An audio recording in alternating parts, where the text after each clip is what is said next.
this BBC interview I clocked the other day.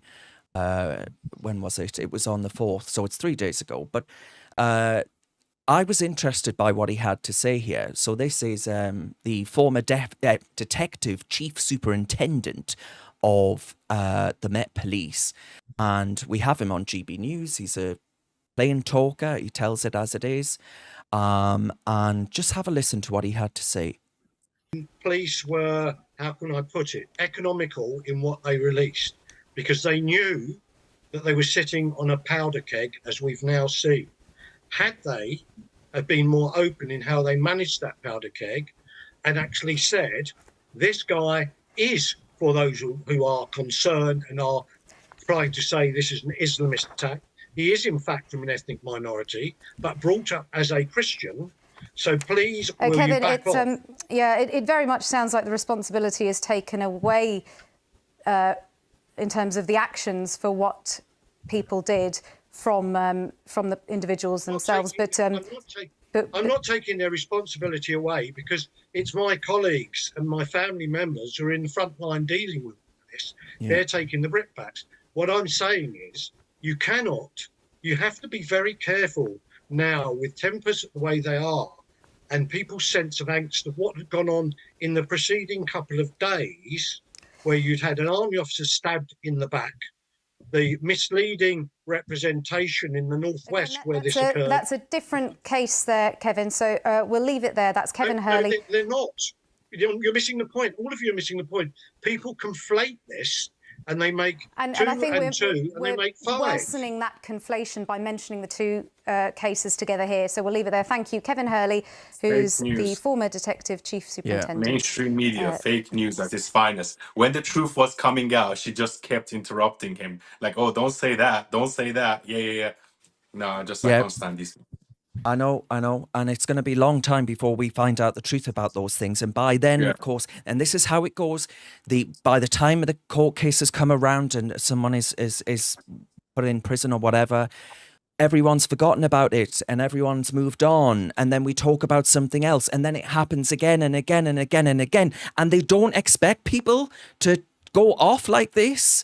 Right? They don't expect people to say, I have asked you time and again, 2010, 2015, 2017, 2019, 2024. I have asked you to lower migration to this country, to actually ensure that people are safe, to ensure that kids don't have to go outside wondering if some fucking nutter is going to stab them. You know, people being raped, people being all these other things that have gone on in this country, the Manchester Arena bombing.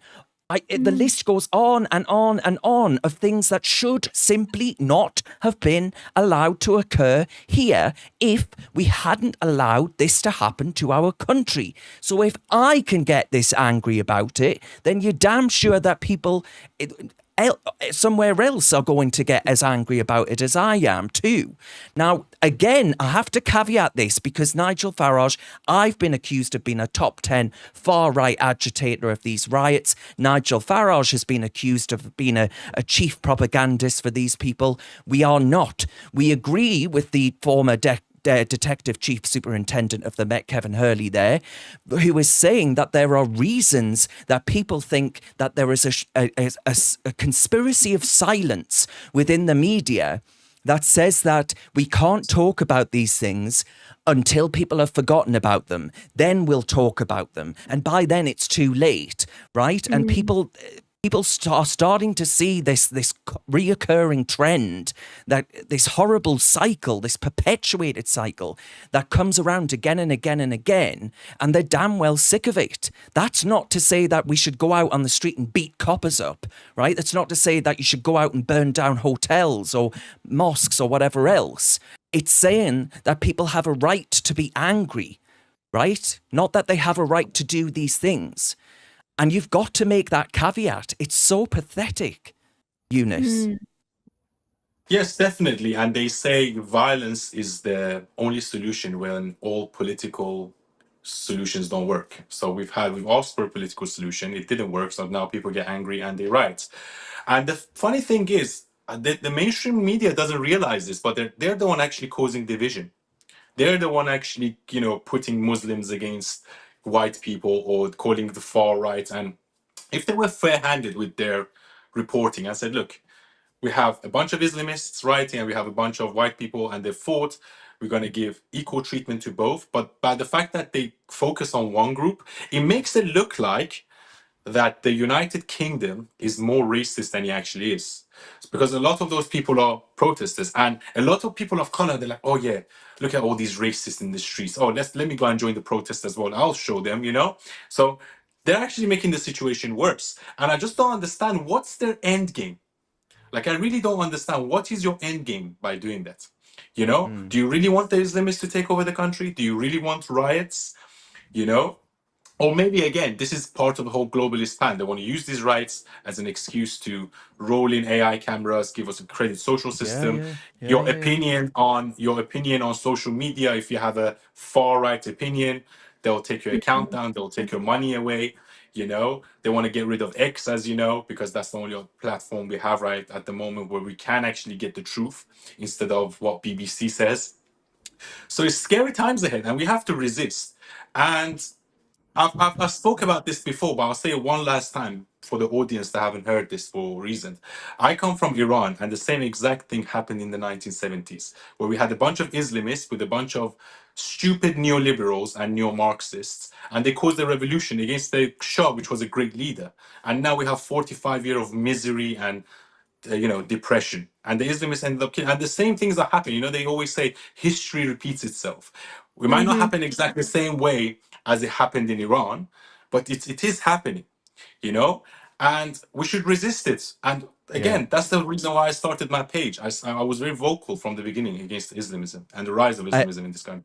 And thank you for doing so, Eunice, because they're a very important voice. But thank you very much as well to all of the super chats and super stickers, or whatever they're called, in the YouTube chat. What's the technical term, Chloe?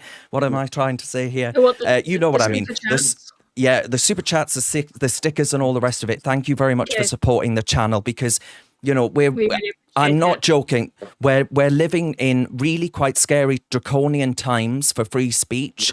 This channel could be closed down at any moment. You know, I don't know how long I'm going to be allowed to be on social media, and it's getting serious. It's getting serious. You know, I've been in touch with the police this week. You won't believe. You know, apparently I'm, as I say, a far-right agitator. It's just a gay man that doesn't want people coming here who don't like gays, who don't like women, who don't like all these other things. And that makes me far-right. That makes me a Nazi. As a Zionist as well. It's bizarre. It's scary. We've seen that one video, which was a good warning this week, of that guy being arrested for making a comment on Facebook. I don't know exactly what he said. We're going to play that, Chloe. We're going to play that. So I just want to...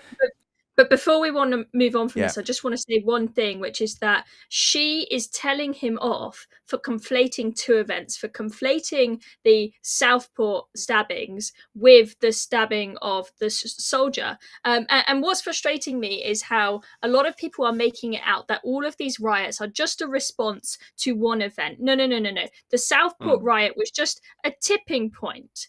After all, I mean, you mentioned just a couple of moments ago, Darren, a whole host of horrendous events that we have seen over the past decade or so that have been a consequence of unfettered mass migration, not vetting people coming into this country. And we've seen people, we've seen Nigel Farage getting attacked for this, and others saying... massively, Chloe. Saying that these riots are all basically just a mistake because some people online thought that this person in the Southport stabbings was a Syrian refugee as opposed to a Rwandan who is not Muslim. But it doesn't matter. This was just a tipping point that it was going to happen for years and years and years as a consequence of a whole host of events involving Muslims and non-Muslims. It doesn't matter that it turns out this guy was a Rwandan and not a Syrian. Have you got what it takes to be a reasoned presenter? Well, send us a short clip of yourself to join@reasoned.uk, and we might be seeing you on this very channel very soon indeed.